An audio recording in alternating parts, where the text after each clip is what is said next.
Hello Fox, നമസ്കാരം. ഞാൻ വിഷ്ണുകാന്ത്. എൻ്റെ മറ്റൊരു ഓട്ടോമോട്ടീവ് വ്ളോഗിലേക്ക് എല്ലാവർക്കും സ്വാഗതം.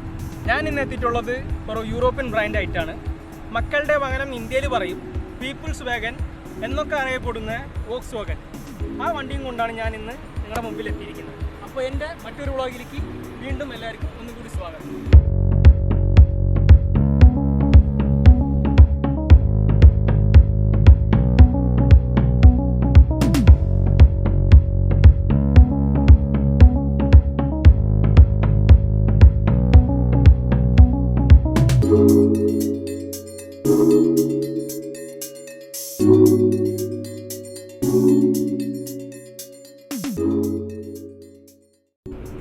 2 litre inline natural aspirated petrol എഞ്ചിനാണ് നമുക്ക് ഈ വോക്സ്വാഗൻ ജെറ്റയിൽ UAE വരുന്നത്. ഡീസൽ UAE ഇല്ല. ഇത് മെക്സിക്കൻ ഒറിജിനാണ്. 115 bhpയും 170 Nm ടോർക്ക് ആണ്. ഈ ഹുഡ് തുറന്നു കഴിഞ്ഞ് നമുക്ക് എഞ്ചിനൊന്ന് നോക്കിക്കഴിഞ്ഞാൽ നമുക്കിതൊരു 2000 cc ഉള്ള വലിയ എഞ്ചിനാണെന്നൊരു തോന്നൽ വരില്ല. വോക്സ്വാഗൻ ഒരു കോമ്പാക്ട് ചെറിയൊരു എഞ്ചിനായിട്ട് ഒതുക്കി തീർത്തിരിക്കുകയാണ്. ഈ വണ്ടിയുടെ റേഡിയേറ്റർ ക്യാപ്പ് കാണാൻ കിട്ടില്ല, കാരണം ഈ കവറിൻ്റെ ഉള്ളിൽ ഒതുക്കിയിരിക്കുകയാണ് അവൻ. റേഡിയേറ്റർ ഫാൻ ഇവിടെ ബാക്കിലുണ്ട്. അതേപോലെ ഈ ട്രിമ്മ് നമുക്ക് പൊക്കിക്കഴിഞ്ഞാൽ റേഡിയേറ്റർ കാണാൻ പറ്റും. ഇതിന് പകരം നമുക്ക് ഈ കൂളൻ്റ് റീഫിൽ ചെയ്യാനുള്ള സംഭവം ഇവിടെ കൊടുത്തിരിക്കുകയാണ്. ഇതേ കൂടിയാണ് നമുക്ക് കൂളൻ്റ് റീഫില്ല് ചെയ്യേണ്ടത്. അതേപോലെ ഇത് വിൻഷീൽഡ് വൈപ്പർ വാട്ടർ ഒഴിക്കേണ്ട സംഭവമാണ്. കൂളൻ്റ് നമ്മുടെ എയർ ഇൻടേക്ക് എവിടെയാണെന്ന് വെച്ചാൽ ഇവിടെയാണ് കൊടുത്തിരിക്കുന്നത്. ഈ ക്യാപ്പ് ഒന്ന് തുറന്നു കഴിഞ്ഞാൽ നമുക്കറിയാൻ പറ്റും. ഇവിടെ എയർ ഫിൽറ്റർ വരും, ഇവിടെ നിന്നാണ് എയർ സക്ക് ചെയ്യണത്. അപ്പോൾ ഇതൊരു ഡിസൈനാണ്. ഇവിടെ നിന്ന് ഹോസ് താഴേക്ക് പോയി ഇവിടെ നിന്ന് മുകളിലേക്ക് കയറി ഇതിൻ്റെ അടിയിൽ കൂടെ എയർ സർക്കുലേറ്റ് ചെയ്യണം. ഇത് ഫ്യൂസ് ബോക്സ് ആണ്. ഇത് ECU ആണ്. അതേപോലെ ഷോക്ക് അബ്സറിൻ്റെ മൗണ്ടിങ് നമുക്ക് കാണാൻ പറ്റാത്ത രീതിക്കാണ്. ഈ ക്രൗൺ ഗ്രില്ലിൻ്റെ ഉള്ളിലായിട്ടാണ് നമ്മുടെ ഷോക്ക് മൗണ്ട് വരുന്നത്. അപ്പോൾ ഇതൊരു ഭംഗിയിൽ ഒതുക്കി തീർത്തിട്ടുണ്ട്. കാണുമ്പോൾ ഒരു വൃത്തികേടില്ല. ബാറ്ററി നമ്മുടെ ബ്രേക്ക് ഫ്ലൂയിഡ് റീഫില്ലിംഗ് റിസർവയറാണ്, ബ്രേക്ക് ഫ്ലൂയിഡിൻ്റെ. പിന്നെ നമ്മുടെ നോർമൽ ഡിപ്സ്റ്റിക്ക്, ഓയിൽ ഫിൽറ്റർ താഴെ വരുന്നുണ്ട്. ഓയിൽ ഫിൽറ്റർ ഇവിടെ വരുന്നത് ഓയിൽ ഫിൽറ്ററാണ്. പിന്നെ നമ്മുടെ ഓയിൽ റീഫില്ലിംഗ് ക്യാപ്പ്. പറയുകയാണെങ്കിൽ അങ്ങനെ കുറേ പറഞ്ഞുകൊണ്ട് പോവാം. അതുകൊണ്ട് ഞാൻ ഇത് ഇവിടെ വെച്ച് നിർത്തിയിട്ട് നമുക്ക് ബോഡിയിലേക്ക് ഇനി പോവാം. വെൻറ്റോ ഈ വണ്ടികളൊക്കെ കണ്ടുവരുന്ന അതേ ഡയമെൻഷനിലുള്ള ഒരു ഹെഡ്ലൈറ്റ് തന്നെയാണ്. ചെറിയ മെഷർമെൻറ്റിലും നീളത്തിലും ഹൈറ്റിലൊക്കെ വ്യത്യാസം ഉണ്ടെന്നുള്ളൂ, അല്ലാണ്ട് എല്ലാം സെയിം ഡിസൈനാണ്. 2 halogen headlight, high beam, low beam, ഒരു പാർക്ക് ലൈറ്റ്, ഒരു ഇൻഡിക്കേറ്റർ, അതേപോലെ ഒരു ഫോഗ് ലൈറ്റും കൊടുത്തിട്ടുണ്ട്. ഫ്രണ്ട് പാർക്കിംഗ് സെൻസറും ഉണ്ട് ഈ വണ്ടിയിൽ. പിന്നെ നമ്മുടെ ഭംഗിയുള്ള പാന ബ്ലാക്ക് ഫിനിഷാണ്. പിന്നെ വോക്സ്വാഗൻ്റെ സിമ്പിൾ ഉണ്ട് സെയിം. ഇത് ടോ ഹൂക്ക് വരെ ഒരു പീസും കൂടി വരും, അത് കളഞ്ഞു പോയതാണ്. ഇതിൻ്റെ ഉള്ളിൽ നമ്മൾ സ്ക്രൂ ചെയ്താൽ ടോ ചെയ്യാൻ പറ്റും വണ്ടീനെ. ഇതൊരു 17 ഇഞ്ച് കമ്പനി അലോയിലാണ്. ഇത് ലോ പ്രൊഫൈൽ ടയറാണ്, 45 വരുന്നത്. അതേപോലെ 17 ഇഞ്ച് റിമ്മാണ്. 225 വിത്തുണ്ട്, ടയറിൻ്റെ വിത്തുണ്ട്. ഈ ബോണറ്റിൽ നമുക്ക് വാഷർ വൈപ്പർ ജെറ്റിനെ കാണാനില്ല, കാരണം ഇതിൻ്റെ ഉള്ളിലായിട്ട് അവർ ഒതുക്കിയിരിക്കുകയാണ്. നല്ല വൃത്തിയിലുണ്ട്. കാരണം പുറത്ത് വന്നു കഴിഞ്ഞാൽ ചെറിയ വൃത്തികേട് തന്നെയാണ്. ഇതിനുള്ളിലുള്ളതുകൊണ്ട് നല്ല വൃത്തിയിലുണ്ട്. അതേപോലെ വാഷർ വൈപ്പറും അത്യാവശ്യം ക്വാളിറ്റി ഉള്ളതാണ്. ഇതുപോലെ തന്നെയാണ് കമ്പനിയിൽ നിന്ന് വരുന്നത്. ഇത് മാറ്റിയതാണ്. ഇതിൻ്റെ ഇൻഡിക്കേറ്റർ, സൈഡ് ഇൻഡിക്കേറ്റർ വരുന്നത് ഇതിൻ്റെ സൈഡ് മിററിൽ തന്നെയാണ്. OR VF-ലാണ് ഇതിൻ്റെ ഇൻഡിക്കേറ്റർ. ഓരോ വോക്സ്വാഗൻ ഗ്രൂപ്പിലും ഔഡി, സ്കോഡയിലൊക്കെ കണ്ടുവരുന്ന ഡിസൈനാണ് ഇതിൻ്റെ ഷോൾഡർ ലൈൻ. ഇതിൻ്റെ എവിടെ നോക്കിയാലും കുറച്ച് ഷാർപ്പ് എഡ്ജുകളുണ്ടാവും. അതാണ് ഇതിൻ്റെ ഒരു റെഡ് ഡിസൈൻ. ഇത് കണ്ട ലൈനായിട്ട് ബാക്ക് ഡിക്ലൈറ്റ് വരെ എത്തിയിട്ടുണ്ട്. പിന്നെ ഈ ഫ്യൂവലിലിട്ട് 55 ലിറ്റർ കപ്പാസിറ്റിയാണ് ഇതിൻ്റെ ഫ്യൂവൽ ടാങ്ക്. ഇത് തുറക്കാൻ നമുക്ക് ഉള്ളിൽ നിന്ന് ഒരു ഓപ്ഷൻ ഇല്ല. ഇവിടെ ഇങ്ങനെ പ്രസ് ചെയ്ത് കഴിഞ്ഞാൽ ഇത് നമുക്ക് തുറക്കാവുന്നതാണ്. പിന്നെ ഇതിൻ്റെ ബാക്കിലേക്ക് വരുമ്പോൾ കുറച്ച് വ്യത്യാസമുള്ള ഡിസൈനാണ്, കാണാൻ ഭംഗിയുണ്ട്. നമ്മുടെ ഔഡിയുടെ A4-ൻ്റെ സാമ്യമുണ്ട് ഇതിൻ്റെ ഡിസൈൻ കാണുമ്പോൾ. പിന്നെ ഇതിൻ്റെ ഹൈ മൗണ്ട് ബ്രേക്ക് ലൈറ്റ് സെൻറ്ററിൽ വിൻഷീൽഡിൻ്റെ ഉള്ളിലായിട്ടാണ് വരുന്നത്. പിന്നെ ഇതിന് റിവേഴ്സ് സെൻസാർ കൊടുത്തിട്ടുണ്ട്. പിന്നെ റിഫ്ലക്ടർ ലൈറ്റ് കൊടുത്തിട്ടുണ്ട് 2 ഭാഗത്തായിട്ട്. പിന്നെ ചെറുതായിട്ട് ഒതുക്കി തീർത്ത 2 റിവേഴ്സ് ലൈറ്റും ഇൻഡിക്കേറ്റർ. പിന്നെ ഇതിൻ്റെ ഡിക്ലൈറ്റ് തുറക്കാനുള്ള സ്വിച്ച് അടിയിലാണ് കൊടുത്തിരിക്കുന്നത്. ഈ സ്വിച്ചിനെ ഇങ്ങനെ അമർത്തി കഴിഞ്ഞാൽ ഡിക്ലൈറ്റ് തുറക്കും. നമ്മൾ ഡിക്കി തുറന്നു കഴിഞ്ഞാൽ 510 ലിറ്റർ ബൂട്ട് കപ്പാസിറ്റി ഉള്ള ഒരു ബൂട്ടാണ്. പിന്നെ ബൂട്ടിൻ്റെ ഉള്ളിൽ കുറച്ച് സാധനങ്ങളുണ്ട്, അത് കാര്യമാക്കണ്ട, നമ്മൾ കൂട്ടുകാരൻ ഉപയോഗിക്കുന്ന സാധനങ്ങളാണ്. പിന്നെ ഈ ബൂട്ട് നമ്മൾ അടിയിൽ വരുന്ന കാർപ്പറ്റ് പൊന്തിച്ച് കഴിഞ്ഞാൽ ഇതിൻ്റെ ഉള്ളിൽ നല്ല സ്പെയർ വീൽ, സെയിം റിം സൈസിലുള്ള, പക്ഷേ അലോയ് വീലല്ല, സ്റ്റീൽ റിമ്മാണ്. അതേപോലെ തെർമോക്കോൾ മോൾഡ് ചെയ്ത് വെച്ചിട്ടുള്ള ഒരു ട്രെയിനിൻ്റെ ഉള്ളിലാണ് നമുക്ക് ജാക്കും കാര്യങ്ങളൊക്കെ വരുന്നത്. അതേപോലെ ചെറിയ ചെറിയ സ്റ്റോറേജ് സ്പേസും കാര്യങ്ങളൊക്കെ ഈ രണ്ട് ഭാഗത്തായിട്ടുണ്ട്. പിന്നെ നമുക്ക് ലൈറ്റും ഉണ്ട്, ബൂട്ടിൻ്റെ ലൈറ്റും ഉണ്ട്. പിന്നെ ഈ രണ്ട് സ്വിച്ച് എന്തിനാന്ന് വെച്ചാൽ ഉള്ളിലത്തെ സീറ്റ് 60/40 ഫോൾഡബിൾ ആണ്. അപ്പോൾ ഇവിടെ നിന്ന് നമുക്ക് വലിച്ചിട്ട് തന്നെ ആ 60/40 സീറ്റ് തുറക്കാൻ പറ്റും. പിന്നെ പറയേണ്ട കാര്യം, ഈ ട്രയാങ്കിൾ വൃത്തിയിൽ ഒരു ഭാഗത്തായിട്ട് ഒതുക്കി വെച്ചിട്ടുണ്ട്. ഈ സ്ട്രാപ്പ് ഇട്ട് ടൈറ്റ് ചെയ്ത് വെച്ച് കഴിഞ്ഞാൽ ഇത് അനങ്ങാണ്ടിരുന്നോളും. മെറ്റൽ ഫിനിഷിംഗ് ഒന്നും പുറത്ത് കാണാത്ത പോലെ പ്ലാസ്റ്റിക്കിൻ്റെ ഉള്ളിൽ വൃത്തിയിൽ ഒരു ഫിറ്റ് ആൻഡ് ഫിനിഷിലാണ് അവർ ഇൻറ്റീരിയർ വരെ നല്ല വൃത്തിയിൽ ചെയ്തിരിക്കുന്നത്. അതേപോലെ പൂട്ട് ഉള്ളിൽ നിന്ന് തുറക്കാൻ, അതായത് എമർജൻസി കേസിൽ നിന്ന് നമ്മൾ സീറ്റ് തുറന്നിട്ട് പുറത്തേക്ക് വരുമ്പോൾ ഉള്ളിൽ നിന്ന് ബൂട്ട് തുറക്കാനുള്ള ഒരു ഓപ്ഷനാണ്. ഈ ട്രിമ്മ് തുറന്നു കഴിഞ്ഞാൽ ഈ വരുന്ന ഒരു ലിവറിനെ നമുക്ക് മുകളിലേക്ക് പൊന്തിച്ച് കഴിഞ്ഞിട്ട് ഈ ബൂട്ട് തുറക്കാൻ പറ്റും. പിന്നെ 4 മൂലയ്ക്കാക്കിയിട്ട് ഒരു ഹൂക്ക് തന്നിട്ടുണ്ട്. അപ്പോൾ ഇതുപോലെ ഇപ്പോൾ സാധനങ്ങൾ പരന്ന് കിടക്കാമെന്ന് വെച്ചോളി, ഒരു നെറ്റ് മേടിച്ചിട്ട് 4 ഹൂക്കിലായിട്ട് നമ്മൾ ഇട്ട് കഴിഞ്ഞാൽ ഈ സാധനം നമ്മൾ വണ്ടി കട്ടർ റോഡിലൊക്കെ പോകുമ്പോൾ ചാടാണ്ട് അനങ്ങാണ്ട് നിൽക്കും, ഒരു നെറ്റ് വെച്ച് കഴിഞ്ഞാൽ. ഇത്രയുള്ള ബൂട്ടിൻ്റെ വിശേഷങ്ങൾ. നമ്മുടെ റൂഫിൻ്റെ മുകളിൽ കാണുന്നതാണ് ഷാർപ്പിൻ ആൻറ്റന. നമുക്ക് സൺറൂഫ് മോഡലാണ്, ഫുൾ ഓപ്ഷനാണ്. പിന്നെ ഈ വണ്ടി ഇപ്പോൾ ലോക്ക് ചെയ്യാൻ പോവാണ് ഞാൻ. നമുക്ക് ബൂട്ട് ഓപ്പൺ ചെയ്യാൻ ഫ്രണ്ട് ലെഫ്റ്റ് സൈഡ് ഡോറിൽ നിന്നും സ്വിച്ച് ഉണ്ട്. അതേപോലെ ഈ കീയിലും നമുക്ക് സ്വിച്ച് ഉണ്ട്. ഈ പ്രസ് ചെയ്ത് കഴിഞ്ഞാൽ അവിടെ ബൂട്ട് തുറക്കും. താക്കോലിൽ ഞാൻ കാണിച്ചു തരാം. ഇത് കീലെസ് എൻട്രി ഉള്ള താക്കോലാണ്. ഈ വണ്ടി ഇപ്പോൾ ഞാൻ ലോക്ക് ചെയ്തിരിക്കുകയാണ്. അപ്പോൾ ഈ താക്കോൽ ഈ കയ്യിലുണ്ട്. നമുക്ക് ജസ്റ്റ് ഹാൻഡിൽ ബാറിൽ കൈ വെച്ച് കഴിഞ്ഞാൽ ഈ വണ്ടി അൺലോക്ക് ആവുന്നതാണ്. അൺലോക്ക് ആയി കഴിഞ്ഞു. നമുക്കിനി ഇൻറ്റീരിയറിലത്തെ വിശേഷങ്ങളിലേക്ക് കടക്കാം. നമുക്ക് ഇൻസ്ട്രുമെൻറ്റ് ക്ലസ്റ്ററിൽ നിന്ന് ആദ്യം തുടങ്ങാം. സിമ്പിൾ അനലോഗ് ഡിസൈനാണ്. സെൻട്രലിൽ വരുന്നത് മൾട്ടി ഫംഗ്ഷൻ ഡിസ്പ്ലേ ആണ്. അതിൽ ഫോൺ കണക്ടിവിറ്റി, പിന്നെ ഔട്ട്സൈഡ് ടെമ്പറേച്ചർ, കിലോമീറ്റർ, ഓഡോമീറ്റർ, ഇങ്ങനത്തെ കാര്യങ്ങളൊക്കെ കാണിക്കും. ഈ ലെഫ്റ്റ് സൈഡ് കാണുന്നതാണ് RPM. പിന്നെ അതിൻ്റെ തൊട്ട് താഴെ കാണുന്നതാണ് എൻജിൻ കൂളൻ ടെമ്പറേച്ചർ. അതേപോലെ റൈറ്റ് സൈഡ് കാണുന്നത് സ്പീഡോമീറ്റർ. പിന്നെ അതിൻ്റെ തൊട്ട് താഴെ കാണുന്നതാണ് ഫ്യൂൽ ഗേജ്. പിന്നെ അതിൻ്റെ തൊട്ട് പുറത്തേക്ക് സെറ്റ് എന്ന് പറഞ്ഞൊരു സ്വിച്ച് കാണുന്നുണ്ട്. അത് നമുക്ക് ഈ ഓഡോമീറ്റർ സെറ്റ് ചെയ്യാനുള്ള സ്വിച്ചാണ്. അതേപോലെ ലെഫ്റ്റ് സൈഡും കാണുന്നത് നമുക്ക് മൾട്ടി ഫംഗ്ഷൻ ഡിസ്പ്ലേയിൽ ക്ലോക്കിൻ്റെ ഡിസ്പ്ലേ വരുന്നുണ്ട്. അപ്പോൾ ആ ക്ലോക്കിൻ്റെ ടൈമിംഗ് റീസെറ്റ് ചെയ്യാനുള്ള ബട്ടനാണ്.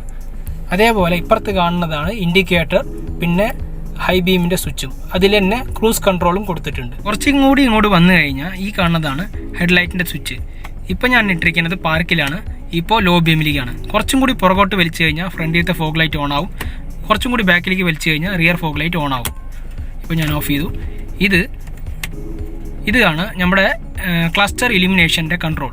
അതായത് ക്ലസ്റ്ററിൻ്റെ വെട്ടം കൂട്ടാനും കുറയ്ക്കാനും പറ്റും. ഈ തൊട്ട് കാണുന്നതാണ് ഹെഡ്ലൈറ്റിൻ്റെ ലെവൽ കൺട്രോൾ. അതായത് ഹെഡ്ലൈറ്റിൻ്റെ ലെവൽ മുകളിലേക്കും താഴേക്കും കൺട്രോൾ ചെയ്യുന്ന സ്വിച്ചാണിത്. കുറച്ച് ഇപ്പുറത്ത് വന്നു കഴിഞ്ഞാൽ ആൾ ഡോർ അൺലോക്കും ലോക്കും ആണ്. ഇത് ഇപ്പോൾ ലോക്കിലാണ്. ഈ കാണുന്നതാണ് ORVM സ്വിച്ച്. നമ്മൾ ഇൻറ്റേർണലി രണ്ട് സൈഡും ORVM കൺട്രോൾ ചെയ്യാൻ പറ്റും. മുകളിലേക്കും താഴേക്കും ആക്കണത് കൊണ്ട് നമുക്ക് രണ്ട് സൈഡും ORVM കൺട്രോൾ ചെയ്യാൻ പറ്റും. തൊട്ട് ഇപ്പുറത്ത് കാണുന്നതാണ് നമുക്ക് ഡീഫോഗറാണ്. ആ ബാക്കിലേക്ക് ഒന്ന് കാണിച്ചു കഴിഞ്ഞാൽ ഫോഗ് ടൈമിൽ നമുക്ക് ഡീഫോഗ് ചെയ്യാനും പറ്റും. അതേപോലെ ഞാൻ പുറത്തുള്ള സമയത്ത് പറഞ്ഞിട്ടുണ്ടായിരുന്നു ഡിക്കി സ്വിച്ച്. നമുക്ക് ഫ്രണ്ട് ലെഫ്റ്റ് സൈഡ് ഡോറിലാണ്, അതായത് UAEയിൽ ഡ്രൈവർ സൈഡ് ഡോറിലാണ് ഡിക്കി ഓപ്പണിംഗ് സ്വിച്ച് വരുന്നത്. പിന്നെ നമുക്ക് ഓൺലി ഡ്രൈവർ സീറ്റ്, ബാക്കി പാസഞ്ചർ സീറ്റ് നമുക്ക് ഇലക്ട്രിക്കലി ഫോൾഡബിൾ അല്ല. ഡ്രൈവർ സീറ്റ് മാത്രം. ഇത് ലംബർ സപ്പോർട്ടാണ്. അതേപോലെ ഇത് ഫ്രണ്ട് ആൻഡ് ബാക്ക് മൂവ്മെൻറ്റും. ഇത് റിക്ലൈനർ. നമുക്ക് സ്റ്റിയറിംഗ് വരെ കൺട്രോൾസ് എന്തൊക്കെയാണെന്ന് വെച്ചാൽ stereo, volume, music change, phone pick button, പിന്നെ വോയിസ് കമാൻഡ്. ഇപ്പുറത്ത് വരുന്നത് മൾട്ടി ഫംഗ്ഷൻ ഡിസ്പ്ലേയിൽ ഓപ്ഷൻസ് ചേഞ്ച് ചെയ്യാനുള്ള ബട്ടൺ. പിന്നെ ഭംഗിയുള്ള ഹോൺ പേഡ് വരുന്നുണ്ട്. വോക്സ്വാഗൻ്റെ പ്രീമിയം ലോഗോ നല്ല സിൽവർ ഡിസൈനിൽ കൊടുത്തിട്ടുണ്ട്.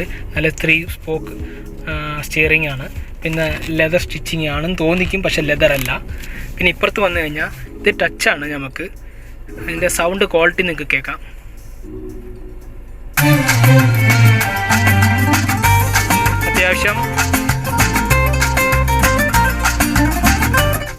അത്യാവശ്യം തിരക്കേടില്ലാത്ത സൗണ്ട് ക്വാളിറ്റിയാണ്. പിന്നെ FM, AM, ഫോണ്, നമുക്കിത് CD ഡ്രൈവ് ഇടാൻ പറ്റും. അതേപോലെ ഈ കാണുന്ന സ്ലോട്ടിലാണ് മെമ്മറി കാർഡ് ഇടാനുള്ളത്. ഇപ്പുറത്ത് വന്നു കഴിഞ്ഞാൽ നമുക്ക് പെൻ ഡ്രൈവ് ഇടാനുള്ള ഓപ്ഷൻ ഇപ്പുറത്തായിട്ടാണ് കൊടുത്തിരിക്കുന്നത്. അതേപോലെ ഈ കാണുന്നതാണ് passenger seat air bag of on button. നമ്മൾ ഈ വണ്ടിയുടെ താക്കോൽ ഉള്ളിൽ ഇൻസെർട്ട് ചെയ്ത് ഓഫിലേക്ക് ഇട്ട് കഴിഞ്ഞാൽ പാസഞ്ചർ വാർണിംഗ്, അതായത് എയർ ബാഗിൻ്റെ വാർണിംഗ് പാസഞ്ചർ ഉള്ള സമയത്തും നമുക്ക് വരില്ല. അത് അപകടമാണ്. പക്ഷേ നമുക്ക് പാസഞ്ചർ ഉണ്ടെങ്കിൽ ഇത് ഓൺലൈൻ ഇടണം. അതേപോലെ കൂൾഡ് ഗ്ലോ ബോക്സ് ഉണ്ട് ഇതിൽ. ഈ നോബ് നമുക്ക് അങ്ങോട്ടും ഇങ്ങോട്ടും തിരിഞ്ഞ് കഴിഞ്ഞാൽ ഇത് കൂൾഡ് ഗ്ലോ ബോക്സ് ആയിട്ടും ഉപയോഗിക്കാൻ പറ്റും. അത്യാവശ്യം തിരക്കാടില്ലാത്ത സ്പേസ് ഉണ്ട് നമ്മുടെ ഗ്ലോ ബോക്സിൽ. ഇങ്ങോട്ട് വന്നു കഴിഞ്ഞാൽ അതേപോലെ heated seat, 2 passenger and driver passenger സൈഡും ഹീറ്റഡ് സീറ്റ് ഉണ്ട്. പിന്നെ വിൻഷീൽഡ്, ഫേസ്, ലെഗ് റീസർക്കുലേഷൻ മോഡുകളാണ്. ഇത് അമർത്തി കഴിഞ്ഞാൽ മാക്സിമം ഫ്ലോ ടു ദ വിൻഷീൽഡാണ്. ഇത് അതേപോലെ റിയർ വിൻഷീൽഡ് ഡീഫോഗർ. പിന്നെ ഓട്ടോമാറ്റിക് AC ആയതുകൊണ്ട് നമുക്ക് ഓൺ ഓഫ് ബട്ടനും ഉണ്ട്.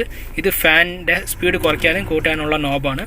പിന്നെ അതേപോലെ നമുക്ക് അത്യാവശ്യം മാക്സിമം സ്പീഡിൽ എയർ ഫ്ലോ ഉണ്ടാവും ഈ സ്വിച്ച് ഇട്ട് കഴിഞ്ഞാൽ. പിന്നെ AC ഓൺ ഓഫ് ബട്ടൺ. പിന്നെ സിങ്ക് സിസ്റ്റം ഉണ്ട്. അത്യാവശ്യം ക്ലാരിറ്റിയിൽ നമുക്ക് സിങ്ക് ചെയ്ത് വോയിസ് കമാൻഡ് ത്രൂ നമുക്ക് ഫോൺ കോൾ പിക്ക് ചെയ്യാൻ പറ്റും. അങ്ങനത്തെ കുറച്ച് അഡ്വാൻസ്ഡ് ടെക്നോളജിയാണ്. പിന്നെ ഇങ്ങോട്ട് താഴെ വന്നു കഴിഞ്ഞാൽ ഈ കാണുന്നതാണ് ARS, അതായത് ട്രാക്ഷൻ കൺട്രോൾ ഓൺ ഓഫ്. ഈ സ്വിച്ച് നമുക്ക് അമർത്തി കഴിഞ്ഞാൽ ഈ ഡിസ്പ്ലേയിൽ നമുക്ക് ട്രാക്ഷൻ കൺട്രോൾ ഓൺ ഓഫ് കാണിക്കും. കാണിക്കുന്നത് കണ്ട, അതാണ് ട്രാക്ഷൻ കൺട്രോൾ. ഇപ്പോൾ ഓഫിലാണ്. അത് ഞാൻ തിരിച്ച് അമർത്തി കഴിഞ്ഞു, ഇപ്പോൾ ഓഫായി. തൊട്ട് ഇപ്പുറത്ത് കാണുന്നതാണ് നമുക്ക് എഞ്ചിൻ സ്റ്റാർട്ട് സ്റ്റോപ്പ് ബട്ടൺ. ഇപ്പുറത്ത് കാണുന്നത് പാർക്ക് അസിസ്റ്റ്. അതായത് ഞാൻ ഔട്ട്സൈഡ് ബോഡി റിവ്യൂവിൽ ഞാൻ പറഞ്ഞിട്ടുണ്ടായിരുന്നു ഫ്രണ്ട് ബമ്പറിൽ പാർക്കിംഗ് സെൻസേഴ്സ് ഉണ്ടെന്ന്. അപ്പോൾ ഈ സ്വിച്ച് ഓൺ ചെയ്യുന്നതിൻ്റെ മൂലം നമുക്ക് ഫ്രണ്ട് സൈഡ് കാണാം. ഏതെങ്കിലും ഓബ്ജക്റ്റ് വന്നു കഴിഞ്ഞാൽ നമുക്ക് സെൻസ് ചെയ്യും. ഇത് ഓഫ് ചെയ്ത് കഴിഞ്ഞാൽ നമുക്ക് ഫ്രണ്ട് സൈഡ് സെൻസർ ഓഫ് കണ്ടീഷനിൽ ഉപയോഗിക്കാൻ പറ്റും. അതേപോലെ 12 വോൾട്ട് പവർ ഔട്ട്ലെറ്റ് ഈ ഭാഗത്തായിട്ടുണ്ട്. അതേപോലെ ഇവിടെ ഓക്സിനും ഉണ്ട്. പിന്നെ 6 സ്പീഡ് ഓട്ടോമാറ്റിക് ട്രാൻസ്മിഷനാണ്. പാർക്ക്, റിവേഴ്സ്, ന്യൂട്രൽ ഡ്രൈവ്, അതേപോലെ സ്പോർട്സ് മോഡ് ഉണ്ട്. അത് ഞാൻ ടെസ്റ്റ് ഡ്രൈവ് ചെയ്യുമ്പോൾ നിങ്ങൾക്ക് ഒന്നും കൂടി ക്ലിയർ ആയിട്ട് കാണിച്ചു തരാം. പിന്നെ അത്യാവശ്യം കുറച്ച് സ്പേസ് ഉണ്ട് ഇവിടെ ഉള്ളിൽ. അതേപോലെ 2 കപ്പ് ഹോൾഡേഴ്സ് ഉണ്ട്. ഒന്ന് തുറന്നു കഴിഞ്ഞാൽ ഉള്ളിൽ ചെറിയ രീതിക്കുള്ള ആഷ് ട്രേയും കുറച്ച് സ്റ്റോറേജ് സ്പേസും ഉണ്ട്. ഇവിടെ ഒരു ബട്ടൺ കൊടുത്തിട്ടുണ്ട്. അത് പ്രസ് ചെയ്ത് കഴിഞ്ഞാൽ മുന്നോട്ടും പിന്നോട്ടും നമുക്ക് പ്രസ് ചെയ്യാൻ പറ്റും. അതേപോലെ ഞാൻ സേഫ്റ്റിയുടെ കാര്യത്തിൽ പറഞ്ഞു, വോക്സ്വാഗൻ ഒരു കോംപ്രമൈസും ചെയ്യാറില്ല എന്ന്. 6 എയർ ബാഗ്സ് ആണ് ഈ വണ്ടിയിൽ നമുക്ക് വന്നിട്ടുള്ളത്. Driver side, passenger side air bag, പിന്നെ അതേപോലെ കർട്ടൻ എയർ ബാഗ് വരുന്നുണ്ട്, സൈഡ് എയർ ബാഗും വരുന്നുണ്ട്. Total 6 air bag. ഇത് പാസഞ്ചർ സൈഡ് മാത്രമല്ല ഡ്രൈവർ സൈഡും വരുന്നുണ്ട്. നമുക്ക് അഡ്ജസ്റ്റബിൾ സീറ്റ് ബെൽറ്റും വരുന്നുണ്ട്. പ്രീ ടെൻഷൻ സീറ്റ് ബെൽറ്റാണ്. Front driver and passenger side pre tension seat ബെൽറ്റാണ്. ബാക്കിൽ നോർമലാണ്. പിന്നെ നമുക്ക് സ്റ്റിയറിംഗ് വരുന്നത് 4-way അഡ്ജസ്റ്റബിൾ ആണ്. അതായത് reach and height adjustment, telescopic എന്നും പറയും. പിന്നെ ഈ കാണുന്നത് ഞാൻ പറയാൻ വിട്ടുപോയതാണ്. ഈ കാണുന്ന സിമ്പിൾ കണ്ട, ഇത് ഇൻഡിക്കേഷനാണ്. നമ്മുടെ ഈ വണ്ടിയുടെ head light, rear light, fog light, indicator ഏതെങ്കിലും ഒരു ലൈറ്റ് വർക്ക് ചെയ്തില്ലെങ്കിൽ ഇൻഡിക്കേഷൻ കാണിക്കുന്നതാണ് ഇത്. പിന്നെ നമുക്ക് ഇവിടെ വരുന്നത് വൈപ്പറിൻ്റെയാണ്. വൈപ്പർ ഓട്ടോ വൈപ്പർ അല്ല, മാനുവലി വൈപ്പറാണ്. അതേപോലെ നമുക്ക് വൈപ്പറിൻ്റെ സ്പീഡ് ലെവൽ അഡ്ജസ്റ്റ് ചെയ്യാൻ പറ്റുന്നതാണ് ഇവിടെ കാണിച്ചിരിക്കുന്നത്. പിന്നെ ഇത് AC ഞാൻ പറയാൻ വിട്ടുപോയി. ഇത് ഡ്യുവൽ AC ആണ്. നമുക്ക് 2 സൈഡും സെപ്പറേറ്റ്, അതായത് പാസഞ്ചർ സൈഡ് സെപ്പറേറ്റ് നമുക്ക് ടെമ്പറേച്ചർ കൺട്രോൾ ചെയ്യാൻ പറ്റും. ഡ്രൈവർ സൈഡ് നമുക്ക് സെപ്പറേറ്റ് കണ്ടീഷൻ കൺട്രോൾ ചെയ്യാൻ പറ്റും. ഇത് പാസഞ്ചർ സൈഡ്, ഇത് ഡ്രൈവർ സൈഡ്. പിന്നെ മുകളിലേക്ക് പോവുകയാണെങ്കിൽ നമുക്ക് സൺറൂഫിൻ്റെ ബട്ടൺ, അതായത് നമുക്ക് AC കൺട്രോളിന് പോലത്തെ സ്വിച്ചാണ്. ഒരു ടേണിങ്ങിൽ ഓരോ സ്റ്റെപ്പായിട്ട് നമുക്ക് തുറക്കാൻ പറ്റും. സോറി, അതിൽ സൗണ്ട് കുറച്ച് ലൂബ്രിക്കേഷൻ്റെ കുഴപ്പം കൊണ്ടാണ് സൗണ്ട് വരുന്നത്. ലൂബ്രിക്കേഷൻ ചെയ്യേണ്ടതാണ്. ഇപ്പോൾ ഫുള്ളും ഓപ്പൺ ചെയ്യാൻ പറ്റും. അതേപോലെ നമുക്ക് റീഡിംഗ് ലാമ്പ് വരുന്നുണ്ട്, വോയിസ് റെക്കഗ്നേഷൻസ് വരുന്നുണ്ട്. പിന്നെ ഇൻറ്റീരിയർ സർവേസ് സെൻസർ എന്ന് വെച്ച് കഴിഞ്ഞാൽ നമ്മൾ വണ്ടി ലോക്ക് ചെയ്തിട്ട് പോയി, പക്ഷേ ഉള്ളിൽ കുട്ടികളോ അല്ല പെറ്റ്സോ ആരെങ്കിലും കുടുങ്ങിക്കഴിഞ്ഞാൽ നമുക്ക് ഈ സെൻസർ അലേർട്ട് തരും. അതാണ് ഈ സെൻസറിൻ്റെ പണി. പിന്നെ ഈ സെൻസർ നമുക്ക് ഓഫ് ചെയ്തും വെക്കാം. ഈ സെൻസർ ഓഫ് ചെയ്യാനുള്ള സ്വിച്ച് നമുക്ക് ഈ ഡ്രൈവർ ഡോറിൻ്റെ ഇടയിലായിട്ട് ഇവിടെ കണ്ട ഈ സ്വിച്ചാണ്. ഈ സ്വിച്ച് പ്രസ് ചെയ്ത് കഴിഞ്ഞാൽ നമുക്ക് ഇൻറ്റീരിയർ സർവേ സെൻസർ ഓഫ് ചെയ്യാൻ പറ്റും. പിന്നെ അത്യാവശ്യം നമുക്ക് കൂളർ ഗ്ലാസ് വെക്കാനുള്ള സ്ഥലം തന്നിട്ടുണ്ട് ഇവിടെ. നമുക്ക് സൺറൂഫ് ക്ലോസ് ചെയ്യാം. പിന്നെ ബോണറ്റ് ഓപ്പൺ കൊടുത്തിട്ടുണ്ട്. ഇത് വലിച്ചു കഴിഞ്ഞാൽ ബോണറ്റ് ഓപ്പൺ ചെയ്യാൻ പറ്റും. ഞാനിപ്പോൾ ഇരിക്കുന്നത് റിയർ സീറ്റിലാണ്. ഫ്രണ്ടിലത്തെ വിശാലത പോലെ തന്നെ ബാക്കിൽ നല്ല വിശാലമായിട്ട് ഇരുന്ന് യാത്ര ചെയ്യാൻ പറ്റും. നല്ല തൈ സപ്പോർട്ട്, നല്ല നീ സപ്പോർട്ട് ഉണ്ട്. ഇത് ഞാൻ ബാക്കിലേക്ക് തള്ളി വെച്ചിരിക്കുകയാണ്. ഇത് എൻ്റെ ഹൈറ്റിനനുസരിച്ച് ഫ്രണ്ടിലേക്ക് തള്ളി വെച്ചിരിക്കുകയാണ്. ഇവിടെ തന്നെ ഇത്ര സ്പേസ് ഉണ്ടെങ്കിൽ ഇവിടുത്തെ കാര്യം പറയേണ്ട ആവശ്യമില്ല. നമ്മുടെ കാല് ഫ്രണ്ട് ഷീറ്റിൻ്റെ ഉള്ളിലേക്ക് നീട്ടി വെച്ചിരുന്ന് വിശാലമായിട്ട് യാത്ര ചെയ്യാൻ പറ്റും. പിന്നെ നമുക്ക് 2 റീഡിംഗ് ലാമ്പ് കൊടുത്തിട്ടുണ്ട്. അത് നമുക്ക് ലെവൽ അനുസരിച്ച് അഡ്ജസ്റ്റ് ചെയ്യാനും പറ്റും. നമുക്ക് റിയർ AC വെൻ്റ് ഉണ്ട്. 12 വോൾട്ടിൻ്റെ പവർ സോക്കറ്റും ഉണ്ട്, ചെറിയൊരു സ്പേസും ഉണ്ട്. ഇവിടെ നമുക്ക് എന്തെങ്കിലും സാധനങ്ങൾ വയ്ക്കാം, ഫോൺ വരെ വയ്ക്കാൻ പറ്റും തോന്നുന്നു. പിന്നെ ഞാൻ ഫ്രണ്ടിൽ പറഞ്ഞ പോലെ തന്നെ ട്രിമ്മിൻ്റെ ക്വാളിറ്റി ഇവിടെ കണ്ടില്ലേ, ഇതിൻ്റെ നോബ് പൊട്ടി കിടക്കുകയാണ്. കുറച്ച് ട്രിമ്മിൻ്റെ ക്വാളിറ്റിയിൽ ചെറിയ ഇഷ്യൂ ഉണ്ട്, ബാക്കി ഓക്കെയാണ്. നമുക്ക് ബാക്കിൽ 3 പോയിൻറ്റ് സീറ്റ് ബെൽറ്റ് ഉണ്ട്, 3 ആൾക്ക് വിശാലമായിട്ടിരുന്ന് യാത്ര ചെയ്യാൻ പറ്റും. പിന്നെ അതേപോലെ നമുക്ക് ആംറസ്റ്റ് ഉണ്ട്, 3 ആൾക്ക് തല വയ്ക്കാനുള്ള ഹെഡ് റെസ്റ്റും ഉണ്ട്. ആംറസ്റ്റ് ഞാൻ തുറന്ന് കാണിച്ചു തരാം. അതിൽ കപ്പ് ഹോൾഡറും ഉണ്ട്. പിന്നെ ഞാൻ ക്യാമറയിൽ പറഞ്ഞ പോലെ തന്നെ ഈ വണ്ടിക്ക് ഓപ്ഷൻ ഉണ്ട്. ഈ ട്രിമ്മ് നമുക്ക് തുറന്നു കഴിഞ്ഞാൽ ബാക്കിലത്തെ ഡിക്കിയിലേക്ക് നമുക്ക് റീച്ച് ചെയ്യാൻ പറ്റും. ഞാൻ ക്യാമറയിൽ പറഞ്ഞിട്ടുണ്ടായിരുന്നു, പക്ഷേ അതിൽ ഞാൻ തുറന്ന് കാണിച്ചിട്ടുണ്ടായിരുന്നില്ല. പക്ഷേ ഈ വണ്ടിയിൽ ഞാൻ കാണിച്ചിട്ടുണ്ട്. പിന്നെ ഈ വണ്ടിയിൽ ഐസോഫിക്സ് ചൈൽഡ് സീറ്റ് ഉണ്ട്, നമുക്ക് ബേബി സീറ്റ് എന്ന് പറയും. ബേബി സീറ്റ് കണക്ട് ചെയ്ത് കഴിഞ്ഞാൽ ഇവിടെ ഒരു ക്യാമറയിൽ ക്ലിയർ ആയിട്ട് കാണുന്നില്ല, പക്ഷേ ഉള്ളിലൊരു ക്ലിപ്പ് പോലെ ഒരു സംവിധാനം വരുന്നുണ്ട്. അതിൽ ഹോൾഡ് ചെയ്ത് കഴിഞ്ഞാൽ നമുക്ക് ബേബി സീറ്റ് ഹോൾഡ് ചെയ്യാൻ പറ്റും. പിന്നെ ഞാൻ പറഞ്ഞു 60-40 ഫോൾഡബിൾ ആണെന്ന്. ബാക്കിൽ ഡിക്കി ബൂട്ട് റിവ്യൂ ചെയ്യുമ്പോൾ ഞാൻ പറഞ്ഞിട്ടുണ്ടായിരുന്നു. അപ്പോൾ ഇവിടെ ഒരു ഇൻസെർട്ട് ഉണ്ട്. ഈ ഇൻസെർട്ടിൻ്റെ ഉള്ളിൽ നമ്മുടെ കീ, അതായത് വണ്ടി സ്റ്റാർട്ട് ചെയ്യുന്ന കീ ഇല്ലേ, ആ കീ ഇൻസെർട്ട് ചെയ്ത് കഴിഞ്ഞാൽ നമുക്ക് ഈ സീറ്റ് ഫോൾഡ് ചെയ്യാൻ പറ്റും. 60-40 ആയിട്ട് ഫോൾഡ് ചെയ്യാൻ പറ്റും. ഇത് 40 സീറ്റും ഇത് 60 സീറ്റുമാണ്. വിൻഷീൽഡ് ഡീഫോഗർ വരുന്നുണ്ട്. അതേപോലെ റിയർ ട്രേയിൽ നമുക്ക് സ്പീക്കർ വരുന്നില്ല. ഇവിടെ ഞാൻ പറഞ്ഞ പോലെ ചൈൽഡ് ഐസോഫിക്സ് വരുന്നുണ്ട്. റിയർ സീറ്റ് ബെൽറ്റാണ് ഐസോഫിക്സ്. അതുപോലെ സീറ്റിൻ്റെ താഴെയും വരുന്നുണ്ട്, ഞാൻ പറഞ്ഞിട്ടുണ്ടായിരുന്നു. പിന്നെ സ്പീക്കർ വരുന്നത് 4 ഡോറിലാണ്. 4 ഡോർ സ്പീക്കറും അതേപോലെ 4 ഡോർ ട്വീറ്ററും, ടോട്ടൽ 8 സ്പീക്കർ വരുന്നുണ്ട്. ഇപ്പം നമുക്ക് ടെസ്റ്റ് ഡ്രൈവ് എടുത്ത് നോക്കാം. സ്റ്റാർട്ടിങ് നമുക്ക് കച്ച എന്ന് തന്നെ ഷുവർ ചെയ്യാം. കച്ച എന്ന് വെച്ചാൽ റഫ് റോഡിൽ നിന്ന് നമുക്ക് തുടങ്ങാം.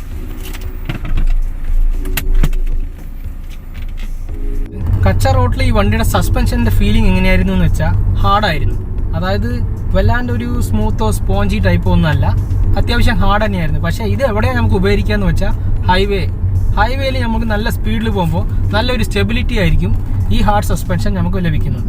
പിന്നെ അതേപോലെ 20 കിലോമീറ്ററിൽ ഈ വണ്ടിയുടെ speed sensing door ലോക്കാണ്.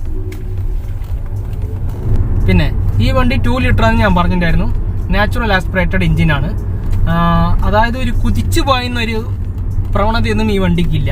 Normally gradually അങ്ങനെ പതുക്കെ കയറി പോകുന്നതാണ്. ബാക്കിലത്തെ പോലെ തന്നെ ഫ്രണ്ടിൽ നല്ല ലെഗ് സ്പേസ് ആണ് യാത്ര ചെയ്യാൻ. പിന്നെ ഹെഡ് സ്പേസ് അഡിക്വേറ്റ്, ബാക്കിലും അതുപോലെ തന്നെയായിരുന്നു. പക്ഷേ ഫ്രണ്ടിൽ ഞാൻ സീറ്റ് ഇത്തിരി കയറ്റിയാണ് ഇട്ടിരിക്കുന്നത്. ചിലപ്പോൾ അതുകൊണ്ടായിരിക്കും. ഞാൻ 5.4 ആണ്. എനിക്ക് ഇത്തിരി നോക്കി ഈ കൈ മടക്കി വെച്ചിട്ടുള്ള ഹൈറ്റ് മാത്രമേ ഉള്ളൂ. ചിലപ്പോൾ സീറ്റ് ഇറക്കി കഴിഞ്ഞാൽ ഒരു 6 അടിയുള്ള ആൾക്ക് വിശാലമായിട്ട് ഇരിക്കാൻ പറ്റുമെന്ന് പ്രതീക്ഷിക്കുന്നു. ഡ്രൈവിങ്ങിൽ EBD, stability control, traction control, ABS ഇങ്ങനത്തെ കുറച്ച് കാര്യങ്ങളുണ്ട്. നല്ല നമുക്ക് സേഫ്റ്റി ആയിട്ട് യാത്ര ചെയ്യാൻ പറ്റും. കോൺഫിഡൻസ് ഉണ്ട്. പിന്നെ റൗണ്ട് അപ്പുകളിലൊക്കെ തിരിക്കുമ്പോൾ നമുക്ക് ഹാർഡ് സസ്പെൻഷൻ എന്നാ പറഞ്ഞില്ലേ, അത് ഇവിടെയാണ് നമുക്ക് ഉപയോഗിക്കുക. നല്ല സ്റ്റെബിലിറ്റി ആയിരിക്കും. ബോഡി റോൾ തീരെ കുറവാണ്. സ്മൂത്ത് സ്പോഞ്ചി സസ്പെൻഷൻ ആണെങ്കിൽ ബോഡി റോൾ നമുക്ക് കൂടുതലുണ്ടാവും. പക്ഷേ ഇത് ഹാർഡ് സസ്പെൻഷൻ ആയതുകൊണ്ട് നമുക്ക് അത്ര ബോഡി റോൾ കിട്ടില്ല. പിന്നെ ഞാൻ ടെസ്റ്റ് ഡ്രൈവ് ചെയ്യുമ്പോൾ ട്രാൻസ്മിഷൻ്റെ കുറച്ച് കാര്യങ്ങൾ പറയാമെന്ന് പറഞ്ഞിട്ടുണ്ടായിരുന്നു. 6 സ്പീഡ് ഓട്ടോമാറ്റിക് ട്രാൻസ്മിഷൻ ആണ്. അപ്പോൾ നോർമൽ ഡ്രൈവിൽ ഞാൻ പറഞ്ഞിട്ടുണ്ടായിരുന്നു ഒരു കുതിച്ചു പോയുന്ന പ്രവണത ഈ വണ്ടിക്ക് ഇല്ല എന്ന്. നോർമലി ഗ്രാജുവലി കയറി പോകുന്നതാണ് സ്പീഡ്. പിന്നെ സ്പോർട്സ് മോഡിലേക്ക് ഇടുമ്പോൾ നമുക്ക് എന്തെങ്കിലും വ്യത്യാസം തോന്നിക്കിണ്ടെന്നുള്ളത് നമുക്കിപ്പോൾ കാണാം. ഞാനൊന്ന് സ്പോർട്സ് മോഡിൽ ഇട്ടിട്ട് ഗിയർ ഷിഫ്റ്റ് ചെയ്ത് ഓടിക്കാൻ പോവാണ്. അതായത് ഓട്ടോമാറ്റിക് അല്ലാണ്ട് മാനുവലി ഓടിക്കാൻ പോവാണ്. സ്പോർട്സ് മോഡിലേക്ക് ഇടുമ്പോൾ നമുക്ക് ഈ പ്ലസ് മൈനസിലേക്ക് ലൈറ്റ് മാറുന്നത് കാണാം. മാറിക്കഴിഞ്ഞു. ഇനി ഞാൻ ഇപ്പോൾ 4ലാണ് പോയിക്കൊണ്ടിരിക്കുന്നത്. ഞാൻ ഒന്ന് ഡൗൺ ചെയ്ത് ചവിട്ടി വിടാൻ പോവാണ്. വണ്ടി ഡൗൺ ചെയ്തു.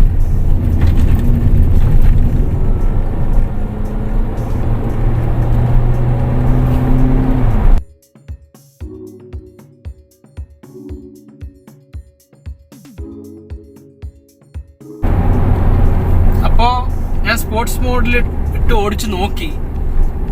അതായത് നമ്മൾ മാനുവൽ ഗിയർ ഇട്ട് ഓടിക്കുമ്പോൾ ചില വ്യത്യാസങ്ങൾ ഉറപ്പായിട്ടും ഉണ്ടാവും. കാരണം നമ്മൾ ഗിയർ ഡൗൺ ചെയ്ത് ആക്സിലേറ്റർ ചവിട്ടുമ്പോൾ അതിനുള്ള പെർഫോമൻസ് അത് തരും. അപ്പോൾ ഒരു ത്രില്ലുണ്ട്. മാനുവലിലിട്ട് ഓടിക്കുമ്പോൾ ഒരു പിക്കപ്പും കാര്യങ്ങളൊക്കെ നമുക്ക് ഫീൽ ചെയ്യുന്നുണ്ട്. അതായത് നമ്മൾ ഗിയർ ഡൗൺ ചെയ്ത് ഓടിക്കുമ്പോൾ ഉള്ള ഒരു പിക്കപ്പാണ്. അത്രയുള്ള കാര്യങ്ങൾ, വേറെ വലിയ വ്യത്യാസം ഒന്നും പറയാനില്ല. ഹായ്, ഹലോ, നമസ്കാരം ഫോക്സ്. എൻ്റെ വ്ളോഗ് എല്ലാവർക്കും ഇഷ്ടപ്പെട്ടു എന്ന് വിശ്വസിക്കുന്നു. പിന്നെ ഞാൻ ആദ്യം പറയേണ്ട കാര്യമായിരുന്നു, വൈകിപ്പോൾ ഇപ്പോഴാണ് പറയുന്നത്, സോറി.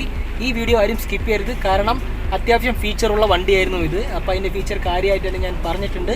ഈ വണ്ടി മേടിക്കുന്ന ആൾക്കാർ അല്ലെങ്കിൽ ഇതുപോലെ ഫീച്ചറുള്ള വണ്ടി മേടിക്കുന്ന ആൾക്കാർക്ക് ഉപകാരമുള്ള ഒരു നല്ല വീഡിയോ ആണ്. ഉറപ്പായിട്ടും ഈ വീഡിയോ എല്ലാവരും കാണുക, ലൈക്ക് ചെയ്യുക, സബ്സ്ക്രൈബ് ചെയ്യുക, സപ്പോർട്ട് ചെയ്യുക. Thank you. ബൈ.